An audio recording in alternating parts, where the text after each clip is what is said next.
Boa noite a todos. Deus seja louvado porque estamos retomando mais uma vez um estudo semanal sobre as profecias. E estamos muito felizes por retornar. Nós veremos hoje um estudo muito fascinante, o estudo de Elias e a tipologia com o remanescente final. Apenas nessa introdução, um depoimento bem curto.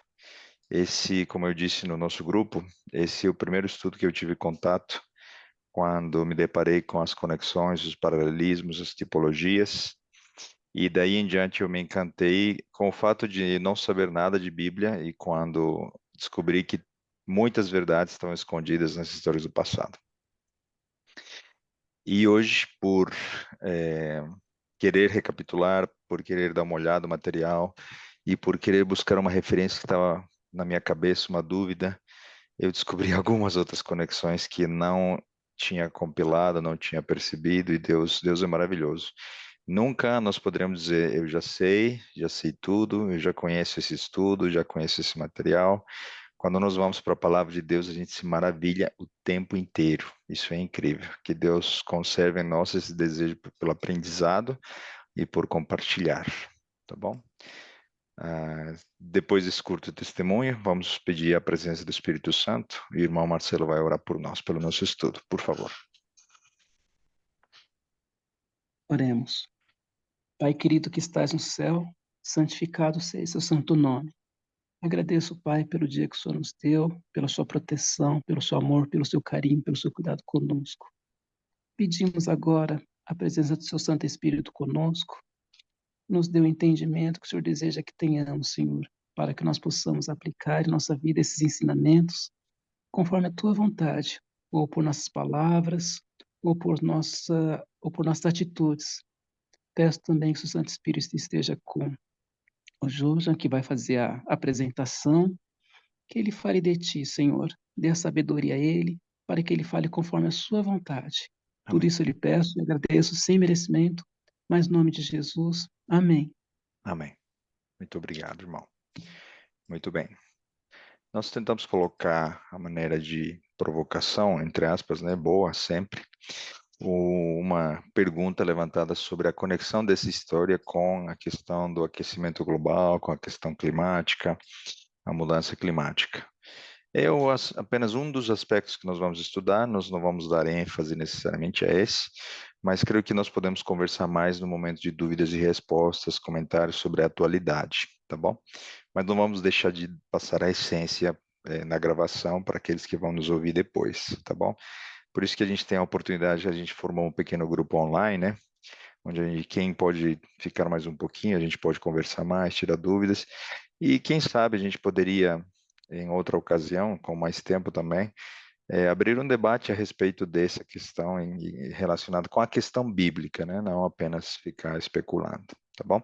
Então, apenas como provocação, o que está ocorrendo hoje também está conectado com a história de Elias. Como nós vamos entender, não isoladamente, e sim como um todo, tá bom? Vamos para o texto bíblico. De onde surge a conexão entre Elias e o remanescente futuro? O texto de Mateus 11 a 14, o próprio Cristo, ele vai nos dar uma dica para fazer essas conexões. O texto diz assim: em verdade vos digo que entre os que de mulher têm nascido, não apareceu alguém maior do que João o Batista. Mas aquele que é o menor no reino dos céus é maior do que ele, porque todos os profetas e a lei profetizaram até João. E, se quereis dar crédito, é este, o Elias, que havia de vir. Nós não vamos comentar todo o texto, né? Porque aí tem muita coisa que a gente poderia falar, mas o que a gente vai extrair desse texto é o fato de Jesus conectar Elias com a figura de João Batista. Então, o que Jesus está dizendo é que o espírito de Elias, né, não é um Elias reencarnado, obviamente, nós não acreditamos nisso, é, estaria em João Batista. As características, a mensagem, as particularidades, o contexto da história de ambos profetas, isso estaria sendo replicado na vida de João Batista. E nós vamos entender por que Jesus disse isso ao conectar a história desses dois homens, tá bom? Então, o que nós queremos aqui, nesse momento, é dizer de que há detalhes na história de Elias que vão se repetir em primeira instância na vida de João Batista, ok? E em um segundo momento, nós vamos projetar esses detalhes da vida de Elias para um Elias futuro, ou um terceiro Elias. Então, para a gente estabelecer uma nomenclatura, né? A primeira, a gente vai falar de um primeiro Elias, um segundo Elias e um terceiro Elias. O primeiro Elias é o Elias, o Tisbita, o segundo Elias é João Batista e o terceiro Elias é o remanescente futuro. Por hora a gente vai usar essa terminologia, ou a gente vai dizer Elias, João Batista e o remanescente futuro, tá bom? Para a gente não ficar se confundindo nessa tratativa aí. Então, perdão, qual é o texto bíblico que pode nos levar para uma conexão com um personagem futuro? E não estamos falando de um homem, né? Se estamos falando de um remanescente futuro, é um grupo de pessoas, é um povo escolhido, né? É uma igreja, tá? Diferente do caso do primeiro Elias e do segundo Elias, que eram apenas uma pessoa, um profeta cada um deles. O texto de Malaquias 4, 5 e 6 diz o seguinte: Eis que eu vos enviarei o profeta Elias. Quem? Deus, né? Sempre Deus enviando seus servos os profetas. Antes que venha o grande e terrível dia do Senhor. Quando será esse grande e terrível dia do Senhor? Se não seria a segunda vinda de Jesus, o momento em que a história da humanidade mudará para tudo sempre, para dar o galardão ou o castigo eterno. Ok? Então, ele está projetando esse Elias não para o tempo em que Jesus viria. É óbvio que quando Jesus veio, foi um grande dia. Porém, nós não poderíamos dizer que foi um grande e terrível dia. Os textos bíblicos que, pela concordância, nós poderíamos trazer qual é esse grande e terrível dia, não é a primeira vinda de Jesus, e sim a segunda vinda de Jesus. Então, esse Elias é um futuro Elias que Malaquias está citando aqui. E ele converterá o coração dos pais aos filhos e o coração dos filhos aos seus pais, para que eu não venha e fira a terra com maldição. Nós vamos comentar essa segunda parte depois, tá? No final do nosso estudo. Mas, como eu disse, Malaquias nos permite dizer que a história do profeta Elias, né, se repetirá, como a gente fez com João Batista, né, em espírito, nas características, nas particularidades, num grupo de pessoas futuras que ainda estão se preparando para se tornar um terceiro Elias, tá bom? Antes da segunda vinda de Jesus. Então, Jesus nos deu a dica de conectar Elias com João Batista, e Malaquias está nos dando a dica de conectar o primeiro Elias com o terceiro Elias. Vejam qual é a outra mensageira de Deus que vai nos permitir fazer essa conexão também. Ellen White, inspirada por Deus, no livro A Fé pela Qual Eu Vivo, página 289, ela diz o seguinte: as palavras finais de Malaquias são uma profecia concernente à obra que deveria ser feita como preparação, tanto no primeiro quanto no segundo advento de Cristo. Aqui está já citando indiretamente João Batista, correto? Neste tempo de iminente apostasia mundial, imaginem quando ela estava falando isso, ela já via apostasia. O que ela poderia dizer, então, no caso dos nossos dias, né? Imaginem.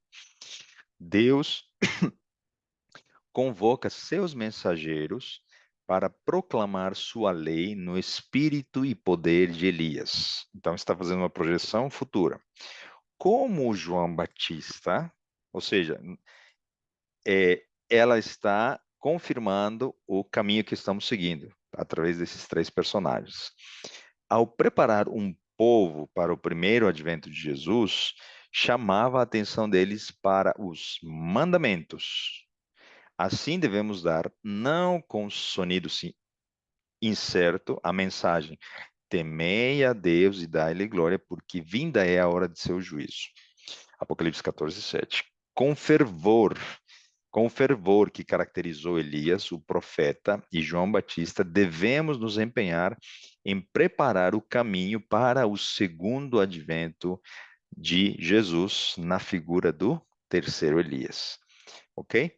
Então, ela é conclusiva, o seu comentário é fantástico, porque nós podemos fazer a conexão entre esses três personagens. Um homem particular, um homem de Deus que sofreu dificuldades, vitórias, derrotas aparentes. O primeiro Elias, Elias o Tisbita. João Batista, o homem inspirado por Deus, é, aquele que preparou o caminho para a primeira vinda de Jesus, e um último remanescente, que não será apenas um profeta e representará um grupo que preparará a igreja, né, e o mundo para a segunda vinda de Jesus. Este homem tem histórias, tem detalhes na sua história que se conectam com João Batista e com o terceiro. Eu já estou empolgado aqui, querendo antecipar essas coincidências, né, entre aspas, essas conexões, mas eu não vou fazer isso. Vamos seguir a proposta, né, que a gente organizou no estudo, para que, construindo essas semelhanças, a gente chegue à questão final, que será a vitória. Vamos analisar os inimigos, vamos analisar os contextos que se levantava, até que, finalmente, né, após aparentes derrotas, o Elias, nos três casos, venceu. Tá bom? Vamos para a primeira característica, nós vamos analisar 13 características e 13 semelhanças entre estes personagens. Eu gosto sempre de colocar de forma ilustrativa os slides para você se lembrar não só da fala, e sim da imagem, tá bom? A primeira característica é a apostasia. Quando Elias surge em cena no momento em que o povo de Israel estava em apostasia nacional. O que significa apostasia nacional? A liderança e o corpo do povo, né, estavam desviados da verdade, em idolatria. Se fosse apenas o rei, ou se fosse apenas o povo, não. Então era o conjunto, autoridades e povo. Não vamos comentar muito, mas se dá a entender também de que os sacerdotes de Israel foram comprados, vendidos, ou pela pressão, ou pela autoridade de Acabe. Ok?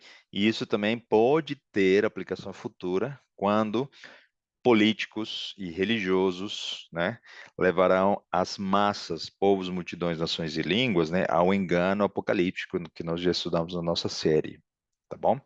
Então percebam de que quando João Batista surge, ele também encontra o povo de Israel com uma apostasia diferente do primeiro Elias.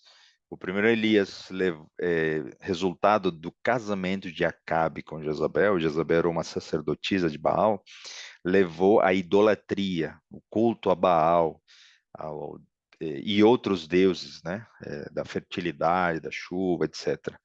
Então, no caso da apostasia, na época de João Batista e de Jesus, a apostasia foi desvio para o outro lado, para o excessivo peso da lei, para desconsiderar o valor das pessoas e sim apenas o poder, né, religioso, poder político, subjugando através do controle da verdade os fiéis, né, o povo de Israel daquele tempo. Como será quando surgir um último Elias? E nós já vemos prelúdio dessa grande apostasia. A apostasia vem de qual termo grego? É um termo que se refere ao fato de uma embarcação estar sem rumo, sem uma conexão com o porto, né? Vocês se lembram que todo barco, toda embarcação, quando ela encosta no porto, no cais, ela, ou uma corda, uma corrente, ela é conectada a um ponto fixo. Quando se perde o ponto fixo, a água leva aquela embarcação por onde a direção do vento é definida. Então, a apostasia final vai ser da mesma forma. Não existe um ponto fixo, não existe uma referência, não existe verdade absoluta. A relativização de tudo está levando as pessoas a adotarem dentro de um banquete, de um cardápio ideológico religioso, por conveniência escolher quais pontos podem ser cridos, praticados, compartilhados, etc. Então, hoje está na moda ser de mente aberta e receber, aprender, praticar um pouco de yoga, um pouco de acupuntura, ser cristão, ser aberto com algumas práticas que a Bíblia condena, mesmo com boas intenções ou, entre aspas, com a motivação correta. Então vejam que a convergência de toda essa apostasia religiosa, né, e através do uso das ideologias, é resultado da falta de conhecimento claro do ponto fixo, da verdade absoluta que está na palavra de Deus. Um conceito básico, né, que Babilônia está propondo é que a Bíblia pode ser alterada pela igreja, porque a igreja tem autoridade sobre a palavra de Deus. Baseados na expressão que Pedro diz, quando é o contrário. Pelo poder da palavra de Deus, foi criado o homem, o universo e a terra. Então, se o homem ele veio depois da palavra de Deus, a igreja surgiu depois da existência da palavra de Deus. Ok? Então, nós precisamos entender claramente, primeiro, a verdade, para quando surgir aos nossos olhos, aos nossos ouvidos, uma ideologia, uma religião com falsas verdades, nós possamos reconhecer, né, e ter no colírio do Espírito Santo para reconhecer a verdade e ter discernimento. A apostasia que nós estamos vivendo hoje, ela vai se intensificar nos últimos dias. Por isso, isso nos sinaliza que o terceiro Elias está se preparando, conhecendo essas verdades que vão permitir para ele não só divulgar, conhecer e sim viver na prática essas verdades que definem, que estão na Bíblia, tá bom? Então, vamos para a segunda característica. Ela é uma mensagem de juízo.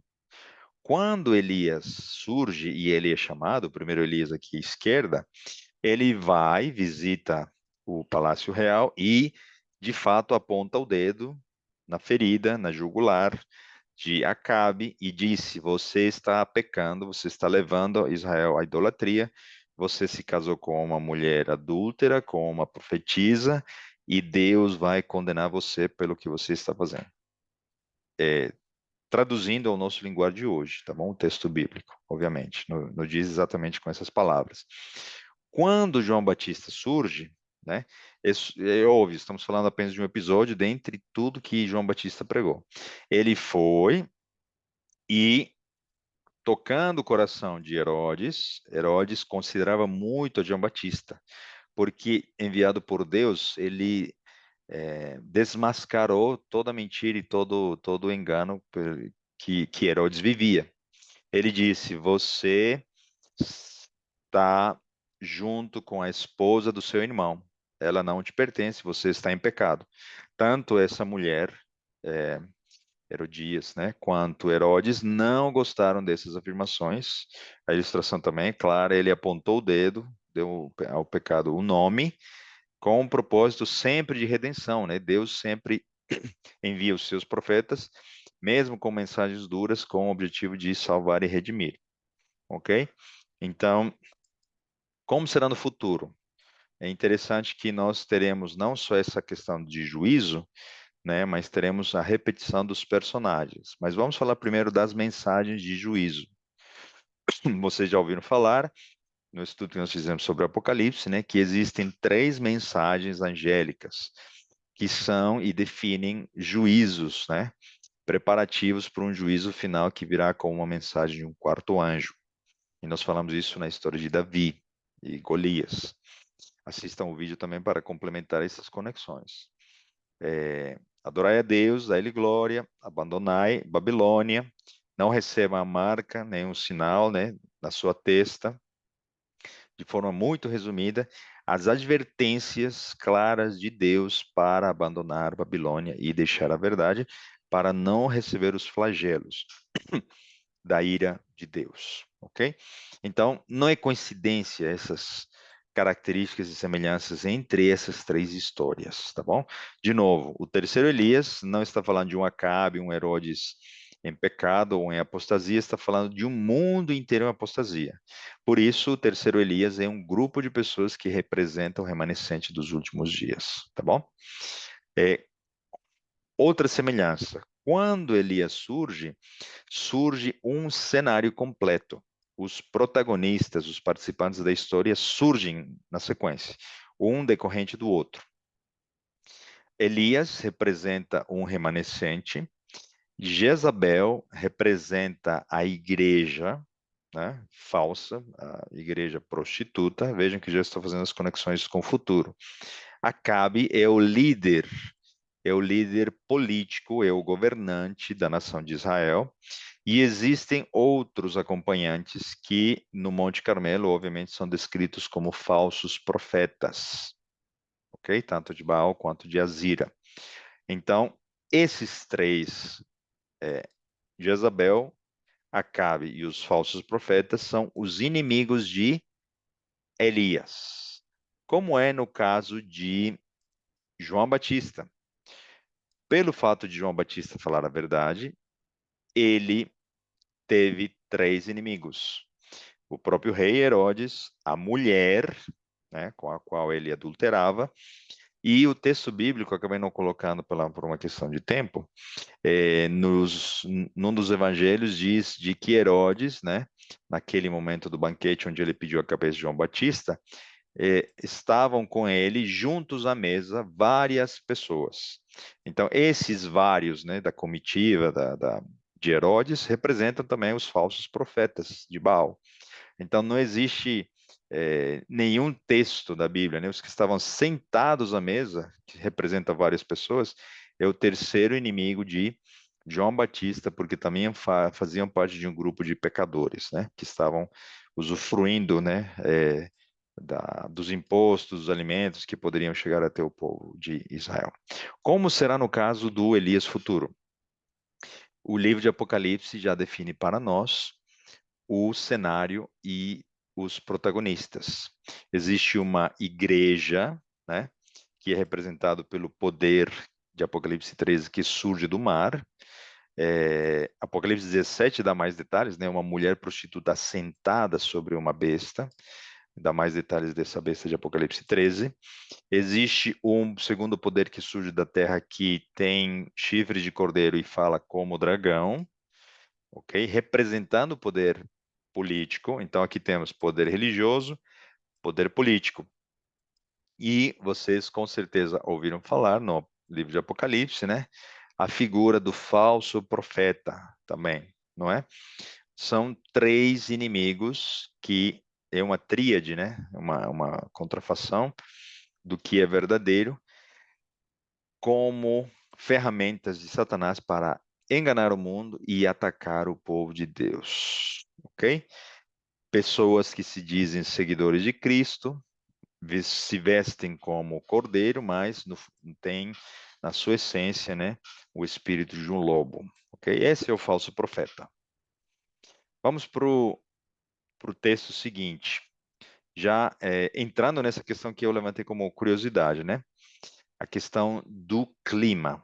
O que diz 1 Reis 17:1?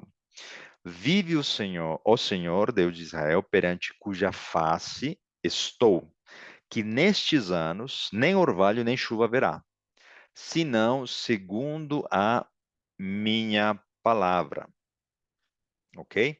Então, quem está definindo aqui que o clima mudaria?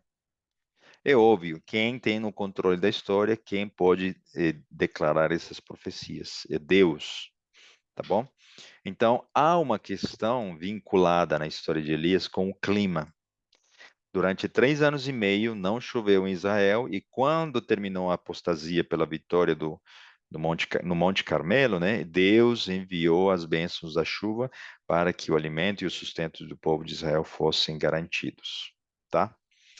Como será com o Elias final? Como ocorrerá essa questão com Elias final? Nós não vamos entrar em detalhes sobre a questão das causas do que está ocorrendo hoje com o mundo, etc, etc, né? Mas o que nós sim queremos destacar é o fato de que há uma questão muito clara e nítida sobre a questão do clima, que vai convergir para uma agenda global de proposta de um cenário que vai convergir e vai unir as igrejas, os países, né? E todos em favor do cuidado e proteção do clima. É fato de que o clima está mudando, não é mais o mesmo de décadas, séculos atrás. Nós não vamos negar que isso está nitidamente visível para quem é especialista, para quem é cidadão comum, né? Há especialistas que divergem um pouco do que hoje a maioria dos cientistas diz, ok? Só para a gente saber também. Mas o fato é que nós estamos vendo, né? Como dores de parto, os terremotos, as tormentas, os furacões, tufões, vulcões, tudo está mais intensificado, é mais intenso e a frequência aumentou. Ok? Então, independente da linha que nós sigamos aceitando, se o aquecimento global é causado pelo homem ou não, tá bom? Nós não vamos entrar nesse mérito. O fato é de que o clima está afetado e há uma mudança, sim, tá? Nós não vamos entrar nesse detalhe, como eu disse, mas a gente sempre quer utilizar a palavra de Deus para que nós não caiamos em ciladas, tá? Inclusive, esta semana, né, começou no dia 30 de novembro e vai até o dia 12 de dezembro, está ocorrendo a COP28, que é uma reunião entre países e líderes mundiais para tratar sobre assuntos das mudanças climáticas. A gente precisa olhar para o passado para responder às perguntas de hoje. O que está ocorrendo hoje? Para onde isso vai convergir? O que está sendo levantado hoje? Que tipo de legislação vai surgir? O que vai acontecer com as emissões, com a linha verde, com as empresas, com a política, com o petróleo, com todo o sistema capitalista baseado nesses recursos fósseis? Vamos olhar para o passado. A Bíblia não vai falar, obviamente, sobre essas questões econômicas da maneira que a gente gostaria, mas ela vai dar sinais claros e principalmente espirituais. Vocês sabem que no passado houveram duas mudanças climáticas relatadas na Bíblia. A primeira delas, o dilúvio. Deus intencionalmente mudou o clima, uma catástrofe, uma tempestade, chuva de do firmamento e das águas que estavam embaixo da terra, levaram o mundo a um colapso, né, um catastrofismo que mudou a realidade para uma segunda oportunidade que Deus deu à humanidade. Ok? Primeira mudança climática registrada na Bíblia. Uma segunda mudança climática que estamos estudando hoje é a de Elias. 3 anos e meio não choveu. Quem provocou ambas foi Deus. Então, isso já nos leva a pensar de que Deus está permitindo, porque a sua criação, ou o que está ocorrendo hoje, né? Porque a sua criação está em rebelião por causa dos pecados que estão sendo cometidos hoje. E eu falo isso por quê? Porque tanto os antediluvianos quanto os israelitas da época de Elias, eles viviam em pecado, apostasia. E isso está relacionado com a natureza. Quando Adão pecou, toda a natureza sucumbiu, sofreu as consequências. Então, se no dilúvio e nos 3 anos e meio de seca houve consequências no clima por causa da condição espiritual desses homens, no nosso caso, também é a mesma coisa. Se nós abríssemos um parênteses, nós não conseguiríamos fechar. Para onde o mundo está indo? Que loucura que é! A cada dia uma situação diferente, uma coisa absurda atrás da outra, no pecado, na vivência, na falta de respeito, moralidade, pais, filhos, doenças, é devastador, é assustador para onde o pecado está levando ao ser humano, ok? Uma outra questão, nós já vimos os três personagens, né? A igreja prostituta, o poder político prostituído que se unirá à igreja, Apocalipse, né? Como foi Acabe e Jezabel, e os falsos profetas. Para onde está convergindo a agenda proposta pela cidade que domina o mundo, a capital de Roma, quando nós estudamos Apocalipse 17, né? Qual é a proposta do Vaticano desde tempos longínquos, desde a época de João Paulo II, né? aceitação da evolução. Depois, João Francisco lançou 2 encíclicas, a última, a penúltima, aliás, né, porque ele lançou já mais uma relacionada com o clima. A ênfase dele foi, e está sendo clima, clima, clima, tá bom?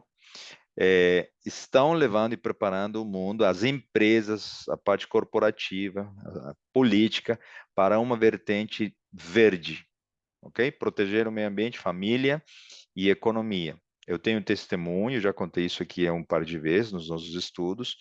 Quando eu soube, quando eu estava trabalhando e dando aula numa universidade, através de um diretor da escola, da faculdade, que o padre da paróquia daquele bairro contou para ele que Francisco tinha um projeto para aquele padre, e obviamente a gente pode extrapolar isso para os demais no mundo, para integrar sociedade, religião, né, e igrejas para esse cuidado e proteção do meio ambiente no domingo. E como já estudamos Apocalipse 3:17, nós concluímos de que a proposta da união político-religiosa, né, com essa apostasia deliberada, será a proposta de solução de tudo isso, cuidando do planeta, do meio ambiente e da economia, com a guarda do domingo. É muito interessante porque na época em que Benedito ainda estava atuando como Papa, as mensagens dele eram mais conservadoras e ele tinha como ênfase, né, o aborto, os matrimônios homossexuais e a eutanásia. Assuntos e temas controversos, mas que repentinamente, né, após a sua renúncia, quando Francisco entrou, ele trocou de assuntos, né, esses assuntos saíram da pauta principal, e ele começou a falar sobre o quê? Pobreza versus capitalismo. O capitalismo deveria dar um descanso aos pobres, isso poderia ser num dia, obviamente, né? O meio ambiente e a questão muito clara do comum, bem comum, os termos solidariedade, bem comum, o destino comum de todos. O mundo tem uma única Amazônia, então o mundo tem que cuidar e proteger essa Amazônia, a maneira de exemplo.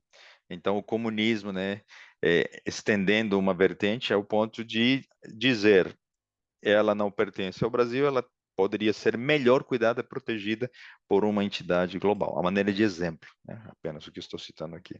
Então vejam que a gente poderia falar mais de 1 hora a respeito sobre essa questão, mas vamos fazer isso talvez no nosso momento de perguntas e dúvidas e comentários. Eu só coloquei o essencial, ok?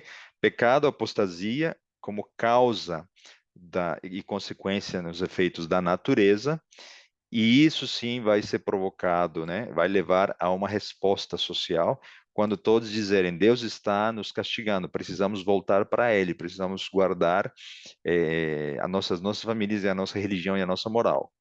Como vamos fazer isso? Nos unindo e guardando o dia que é melhor para todos os cristãos e para toda a economia do mundo, o falso dia de adoração, que em Apocalipse é definido como a marca da besta, ok?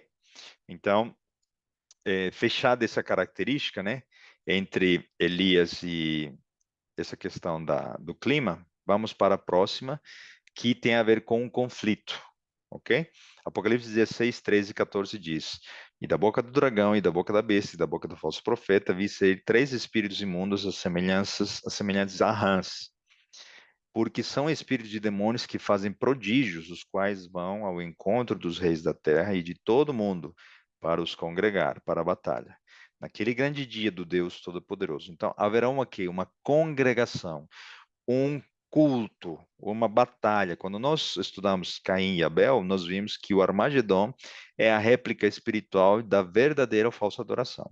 No futuro seremos como Caim, dando o nosso melhor e esperando que Deus aceite, embora isso possa ser indo contra a lei de Deus num domingo ou da maneira que a gente quiser ou achar, ou nós seremos como Abel, preservaremos o que Deus pediu no espírito, né, um espírito de adoração, através do sangue do Cordeiro, nós teremos essa verdadeira adoração, não só na essência, sim também no formato.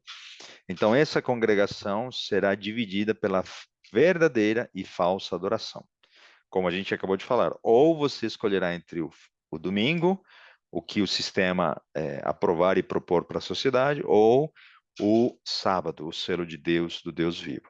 Então, como foi no caso de Elias, do primeiro Elias, o Monte Carmelo definiu a luta principal entre o Deus verdadeiro e os deuses Baal e Azira.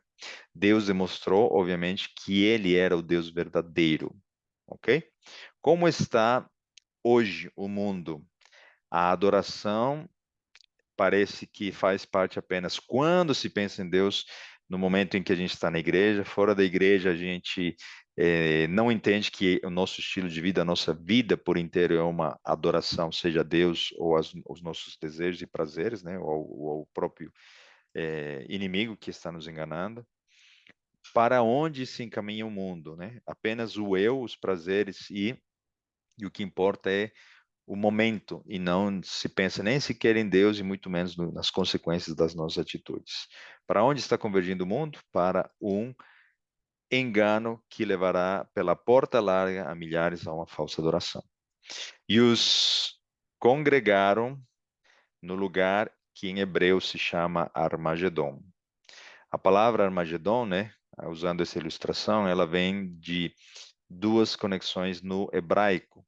É interessante que o texto foi escrito em grego, mas a dica é, olha, analise a etimologia do hebraico para você entender. Então é Ar, que significa monte, e Meguido. Então faz referência a um local onde há uma montanha. Por coincidência, e claro que não existe coincidência, o Monte Carmelo, numa primeira história do primeiro Elias. Como será no último Elias? No vale, ao lado de um monte, né? No Meguido, um local que não necessariamente faz referência a um local físico, tá bom? Mas sim ao lado do monte de adoração. Lembrando que existe também simbologia para a gente entender que monte representa um povo, tá bom? Então, a última batalha não será metralha, foguete ou bomba atômica, será uma batalha de adoração. E num primeiro momento, na terra, essa vitória será conseguida sem a presença de Jesus, através dos seus filhos, dando testemunho, e num e último momento, quando a Nova Jerusalém descer do céu, essa última batalha será vencida por Deus, quando ele enviará do céu fogo para destruir e por misericórdia e piedade daqueles que estiverem fora da cidade, tá bom? Então, isso também é importante entender que é mais uma característica. Vamos falar da próxima característica entre Elias e João Batista. Quando Elias caminhava, todos reconheciam pela roupa que ele vestia, por aquilo que ele comia. Quando João Batista era conhecida a sua fama, né? Ele comia gafanhotos, que eram plantas, obviamente não eram insetos, e pela roupa que ele vestia, ok? Vocês acham que isso é coincidência em relação ao terceiro Elias? Como será o estilo de vida do terceiro Elias no futuro? Deus nos chama pela criação a termos um estilo de vida natural? Deus nos chama pelo cuidado da nossa saúde mental, física e espiritual para termos um corpo e uma mente sã? Nós precisaremos ter um estilo de vida diferente do mundo. Porque se nós temos um estilo de vida igual ao mundo, nós adoeceremos como o mundo, morreremos como o mundo, pelas mesmas doenças. Isso não significa que nós não estaremos isentos aos problemas do mundo. O que estamos dizendo é que Deus vai abençoar aqueles que forem fiéis, né? E vai usar como luz para que possamos ser o braço direito da mensagem do terceiro anjo, né? A prática da saúde nos 8 remédios naturais, tá bom? Então, é uma mensagem completa, né? Mente, corpo, espírito. Muito bem. Um outro detalhe, né? É uma outra característica é que eles são acusados, os remanescentes, né? Futuros. Por quê? Porque o Elias passado, ele foi acusado por Jezabel e Acabe que ele era o causador dos problemas em Israel. Ele foi acusado pela seca. É uma inversão de valores, né? Quem está em pecado aponta o dedo para aquele que está sem pecado e o acusa de ser o causador dos problemas. Essa é a característica do passado. Vocês já percebem que há uma inversão de valores hoje, total? Estamos apenas tendo pálida imagem de como vai ser no futuro algo mais intenso? Como vai ser no futuro, quando for formado esse governo mundial, quando for formada uma legislação internacional global, quando a união da besta que surge da terra e a besta que surge do mar surgir, né? Apontarão o dedo para os que são fundamentalistas ou negacionistas ou radicais ou etc, etc. Por definição, para o papado, fundamentalista é todo aquele que leva ao pé da letra a sua crença ou ideologia. Então, nós seremos considerados extremistas se nos mantivermos fiéis aos mandamentos de Deus. Se na fornalha de ardente de Daniel 3, as pessoas apontaram e falaram: tem 3 jovens, ó rei, que não se ajoelharam diante de ti. No futuro haverá um mecanismo cibernético, tecnológico, de localização, digital, ou até mesmo pessoas, né, presencialmente apontarão o dedo ou o sistema nos acusará como aqueles que não fazemos parte do sistema, tá bom? Então, para onde está tendendo essa questão do clima? Como eu disse e já resumi, né? A política e a religião precisam se unir para salvar o planeta. Esse é o slogan. O interessante é que em nenhum momento a suposta e dita igreja que está liderando essa questão, que é muito boa, obviamente, salvar o planeta é bom, cuidar da natureza é bom, cuidar e preservar a economia, as famílias, a moral, tudo isso é bom, porque é bíblico. A única coisa que não é bíblica, a gente sabe, né? Porque o sucesso do engano está em colocar apenas uma pisca, né? Uma gotinha de mentira no meio disso tudo, é que a solução será a guarda do domingo. Como eu disse, a mensagem desses poderes nunca, e principalmente o religioso, nunca foi, nunca será que os problemas da humanidade serão resolvidos com a segunda vinda de Jesus. Eles não pregam a segunda vinda de Jesus, eles não entendem, não é desse interesse. E por isso também, biblicamente, nós reconhecemos que essa mensagem não é bíblica. Nós precisamos dizer ao mundo de que não é o homem, a sua ciência, seus esforços políticos e religiosos que vão salvar esse planeta. Apenas Jesus, mudando de dentro para fora, cada ser humano, né, poderá ter um destino diferente daquele ao qual nós nos estamos encaminhando muito rapidamente. Ok? É interessante que houve um período de tempo envolvido na questão da seca, relacionada com a questão climática. Percebam, se a questão climática está conectada com a guarda do domingo e um decreto dominical, há grandes possibilidades, e já estou trazendo isso a vários estudos, né? Estamos construindo um quebra-cabeças, de que haverá um período profético futuro coincidente com o período profético com o qual Israel se enfrentou sem chuva. É interessante também que não existe registro no Antigo Testamento de quanto tempo durou a seca. Não está em 1ª e 2ª Reis, não está no Antigo Testamento. Tiago, inspirado por Deus, comentando o que Elias passou, ele disse: Elias era um homem sujeito às mesmas paixões que nós. E orando, pediu que não chovesse, e por 3 anos e 6 meses, 3 anos e meio, não choveu sobre a terra.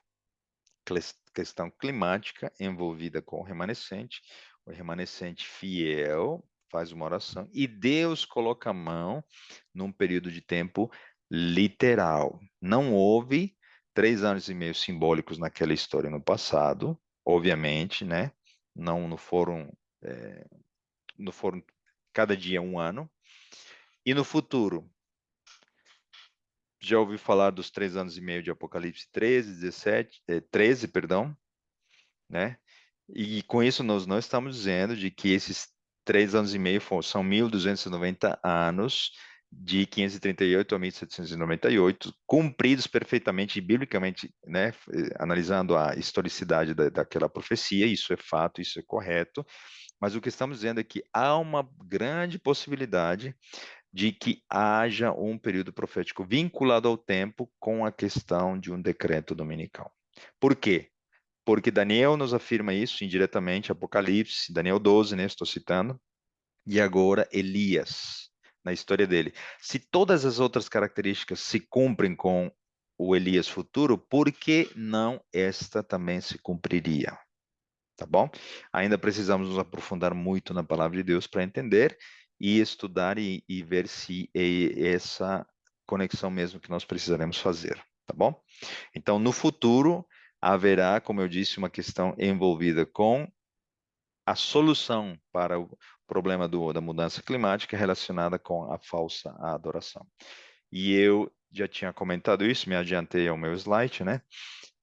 Em Daniel 12, no final do final de todas as profecias, quando didaticamente Deus vai construindo desde Babilônia até o último, né?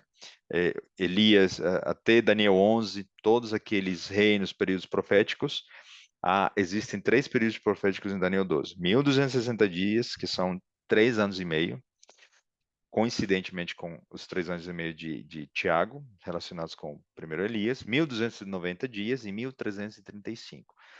Bem-aventurado aquele que chegar ao final de 1335 dias. Qual é a bem-aventurança proposta para aquele que chegar ao final desse período profético? Qual é o início, qual é o fim, e qual é a conexão entre esses 3 períodos proféticos? Apenas lançando aqui algumas perguntas, tá bom? Vamos para a próxima semelhança. Nós já estamos indo para o fim do nosso estudo. Qual é a próxima semelhança entre Elias, os Elias? Elias, como foi apontado o dedo contra ele, ele é perseguido e ele foge para o deserto. Como será nos últimos dias? As multidões nos perseguirão e nós fugiremos para onde? Para as montanhas, não é?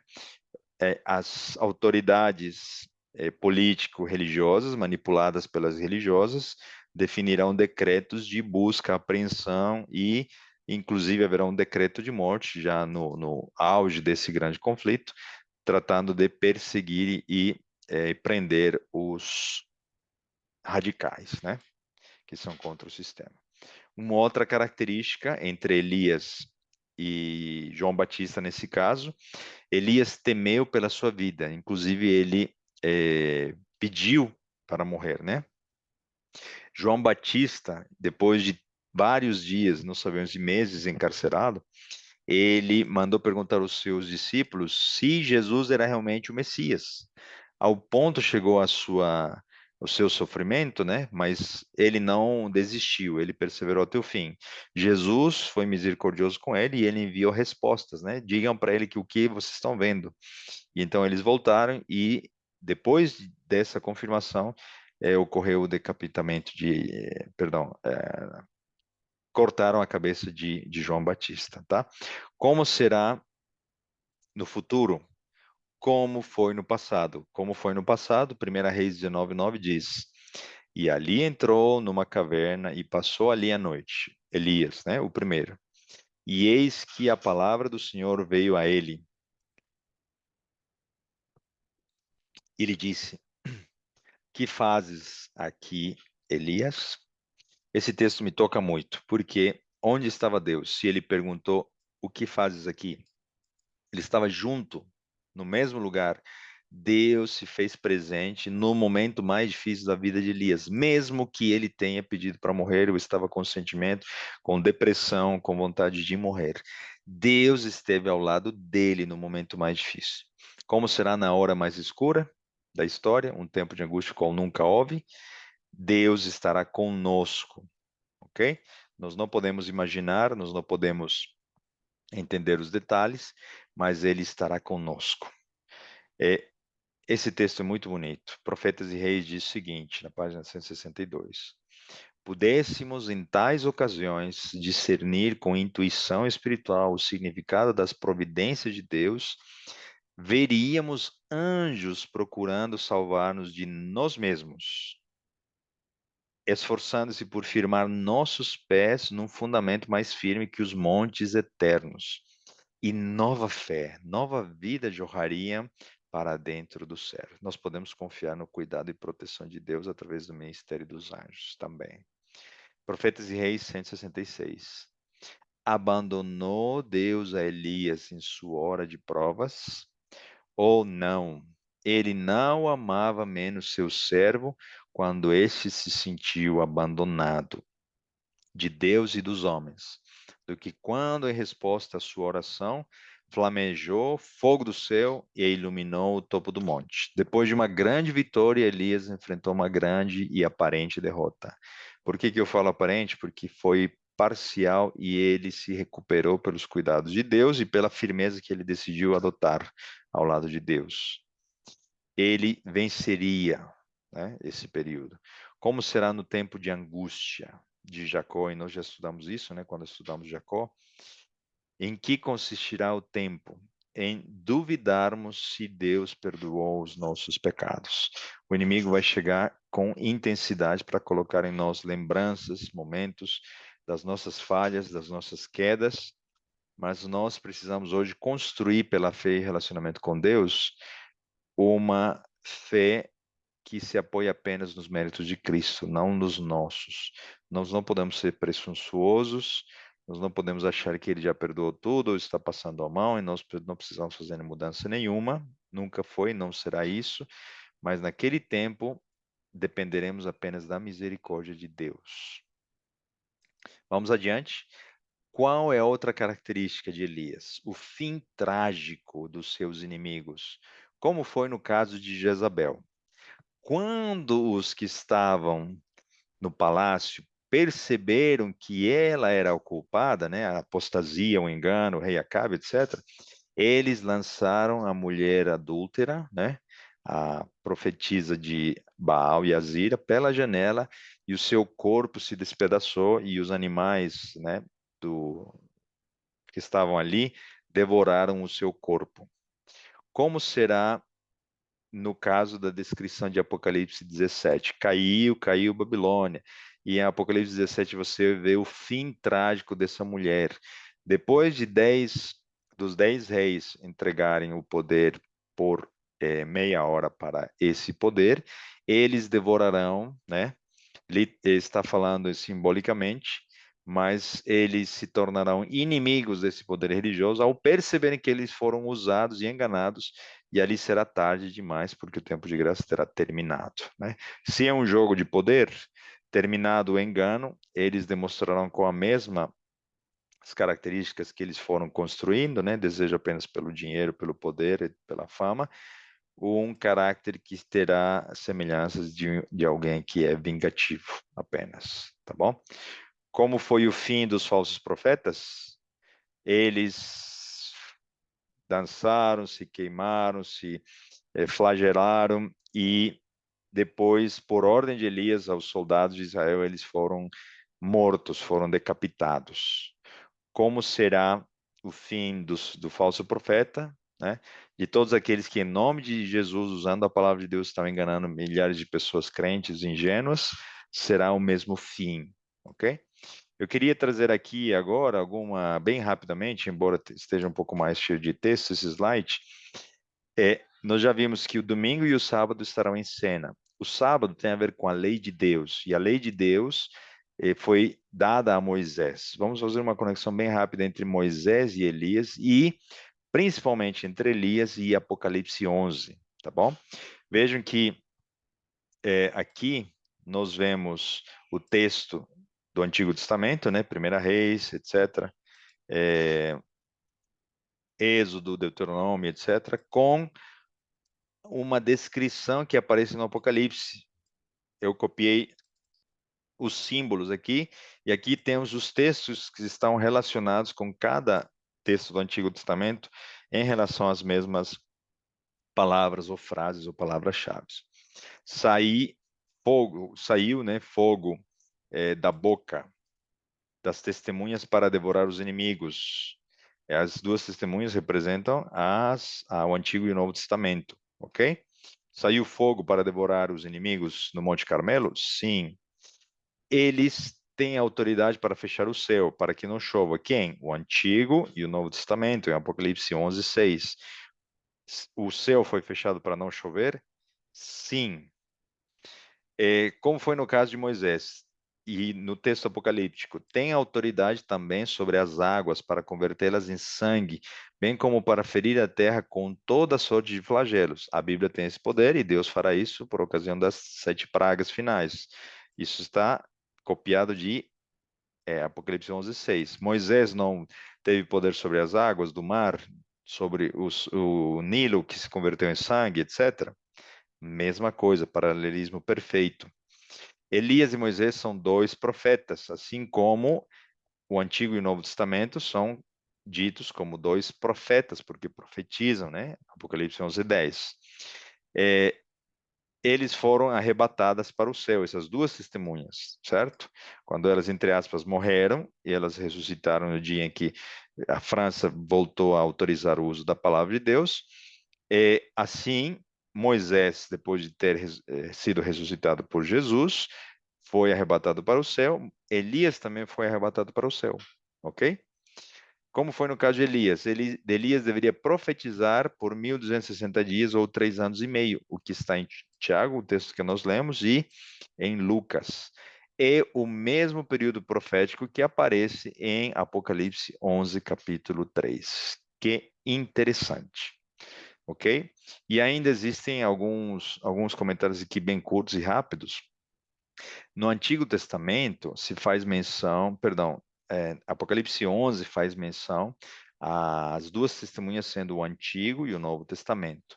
Ellen White, no livro O Grande Conflito, na página 27, ela dá a entender de que essas duas testemunhas, né, de fato confirma que são a Bíblia, né, Antigo e Novo Testamento, e alguns textos cristãos, não bíblicos, né, mas da antiguidade, eles trazem referência de que essas duas testemunhas representam também a igreja.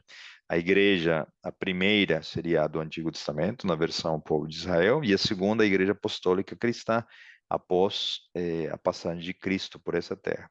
Ou seja, se a gente fizer essa comparação, quem persegue a palavra de Deus está perseguindo a igreja, quem persegue a igreja está perseguindo a palavra de Deus.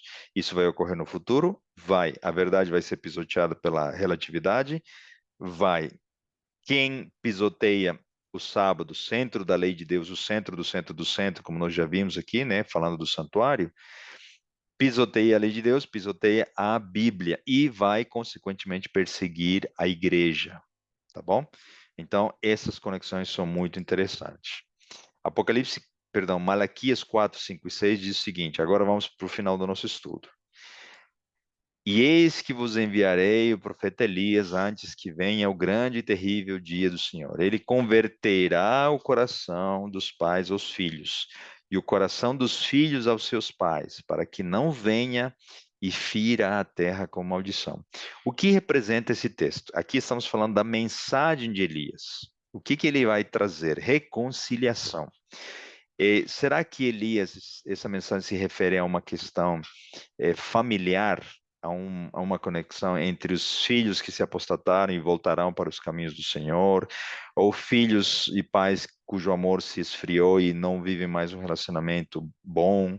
Será que ele está se referindo a isso? Existem algumas possibilidades, tá bom?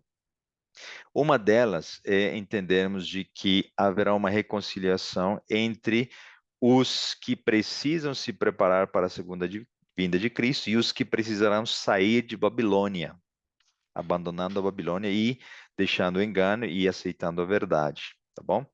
Uma outra questão é, qual é a conexão entre os pais e os filhos, né? A herança de Israel, as 12 tribos de Jacó. Deus vai restaurar através da mensagem do terceiro Elias e vai trazer um verdadeiro povo de Israel na figura de 12 vezes 12 vezes 1000, os 144 mil, restaurando as 12 tribos de Israel numa plenitude máxima, ok? Então, esse povo que está se preparando para a segunda vinda de Jesus será restaurado para a sua condição inicial.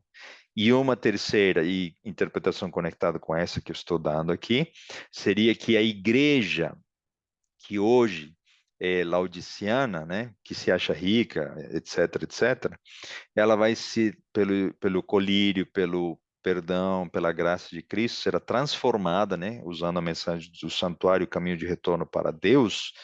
Essa igreja voltará a ter a essência da igreja apostólica. A igreja apostólica foi o que foi porque tinha o Espírito Santo e porque foi perseguida. Nós precisamos das duas coisas: o Espírito Santo, e precisamos das provas e dificuldades para extrair de nosso ouro puro, para que Deus mostre o que vai no nosso coração enganoso, né? Fidelidade a toda prova ou apenas um coração enganoso. Então, Elias e a sua mensagem é muito mais poderosa daquela que nós imaginamos. E um outro detalhe, né? Quando eu falei da igreja apostólica, você se lembra que quando em Daniel 12 nós falamos de que o rei do norte, que representa o papado, ele se afastaria do caminho dos seus pais, porque ele se afastaria da origem, né, a mensagem verdadeira dos pais apóstolos, e hoje levaria o mundo ao engano. Então, esse termo pais, em Daniel 11, se conecta com o texto de Malaquias no aspecto de trazer e recuperar a essência do cristianismo que foi vivida na igreja mais pura de todos os tempos, a igreja apostólica. Tá bom? Vamos para as duas últimas e melhores características que eu creio entre o Elias primeiro e o último. Ele permaneceu seguro, não choveu, chegou fome para Israel, para o mundo naquele tempo, e Deus enviou sustento através de aves, dos corvos, para alimentar Elias. O pão, né, e as suas águas não faltaram. O que diz o texto bíblico? Promessa para, para o povo de Israel e para nós também. Isaías 33. O que anda em justiça e o que fala com retidão, e o que rejeita o ganho da opressão, e o que sacode as suas mãos todo o presente, e o que tapa os seus ouvidos para não ouvir falar do derramamento de sangue e fecha os seus olhos para não ver o mal, quem que é esse? É uma pessoa transformada pela graça de Deus ou não? Vejam que não é apenas aceitar a graça e não ter uma vida transformada, né? Este habitará nas alturas, as fortalezas das rochas serão o seu alto refúgio, e o seu pão lhe será dado, e suas águas serão certas.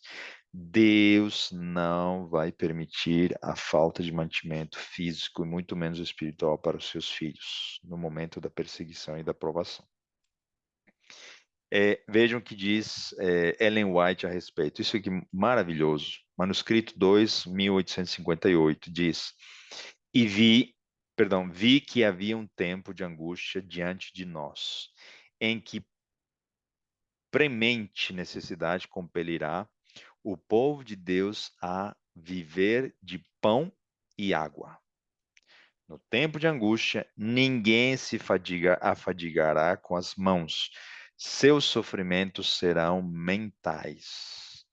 E Deus proverá o alimento para eles. Nós precisamos aprender a lição dos lírios do campo e das aves, né? Que Jesus nos diz. Nós precisamos depender de Deus apenas. Se formos desligados do sistema, nós não poderemos comprar e vender. Então, não vai adiantar a gente ter dinheiro ou fazer reservas, porque quando nós formos perseguidos, nós não poderemos levar nada das nossas reservas alimentares. E, inclusive, isso pode até ser falta de fé. Não estou dizendo que não seja prudente, ok? Não é isso. Mas o que estamos dizendo é que haverá um momento que nós, pela fé, precisaremos depender totalmente das mãos de Deus. Pão e água é tudo que foi prometido aos remanescentes no tempo de angústia. História da Redenção, 129. No tempo de angústia, precisamente antes da vinda de Cristo, os justos serão preservados pelo ministério de anjos celestiais. Deus é maravilhoso, porque essa coincidência também é gritante, né?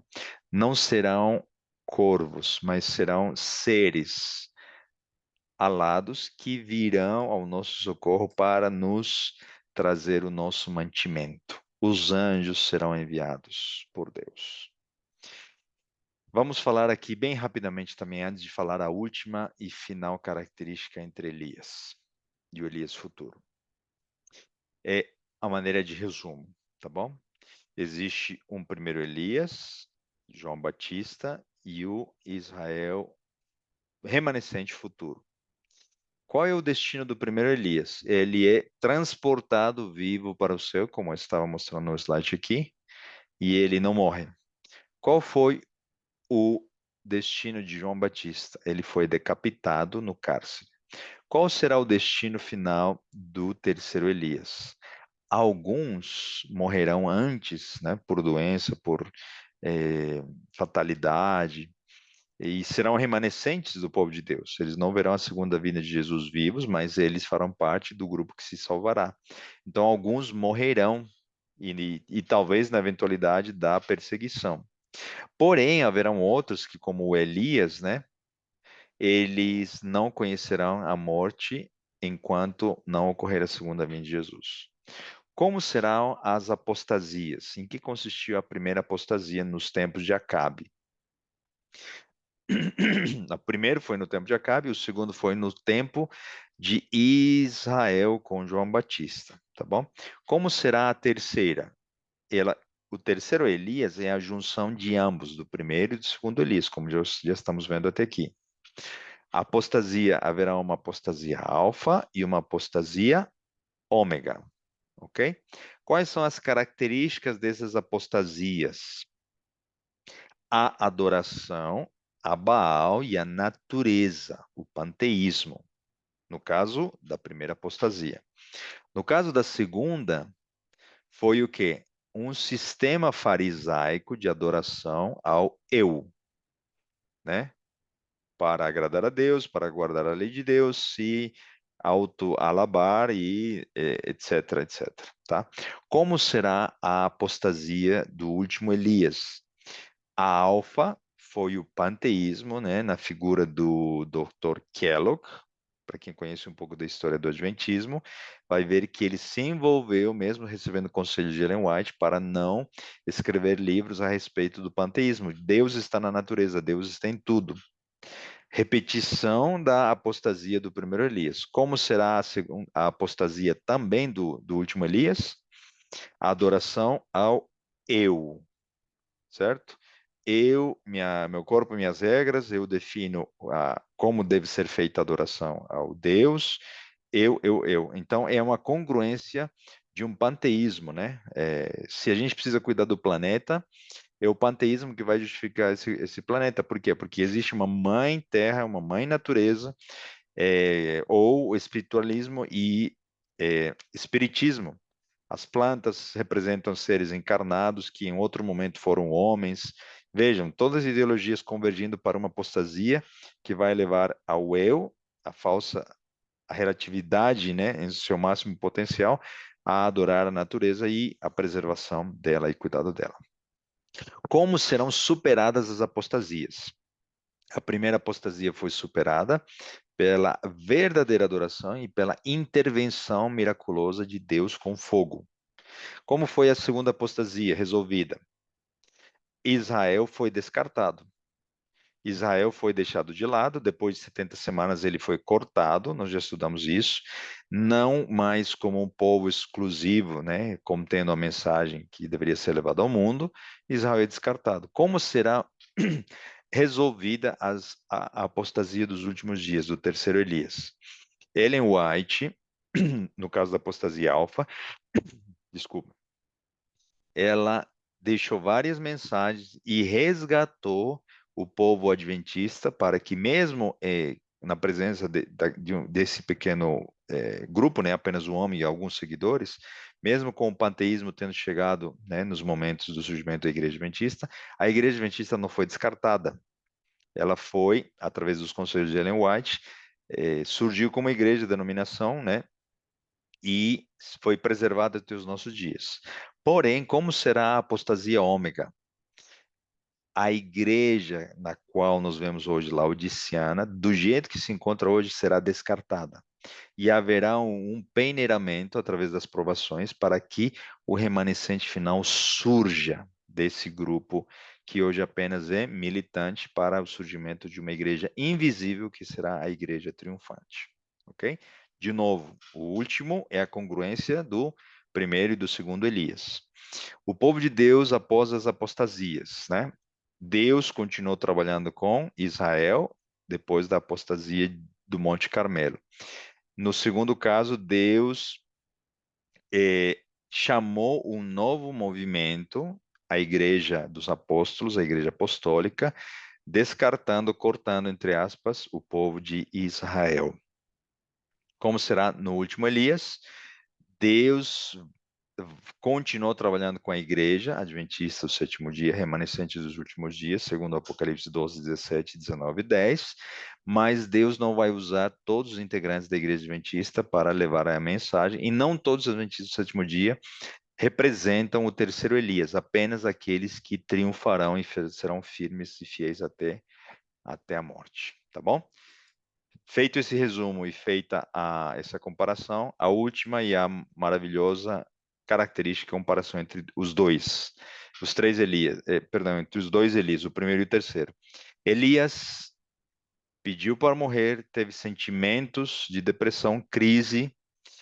O último Elias terá um tempo de angústia, sofrerá perseguição, a qual nunca houve até então, o tempo de maior dificuldade da história da humanidade. Ele, inclusive, pensará, desejará morrer, e será isso, né, a maneira de um pecado concebido, mas Deus e a sua misericórdia, ele se apiadará desse terceiro Elias e a sua presença o cobrirá. Aquele que desejou a morte foi vivo para o céu.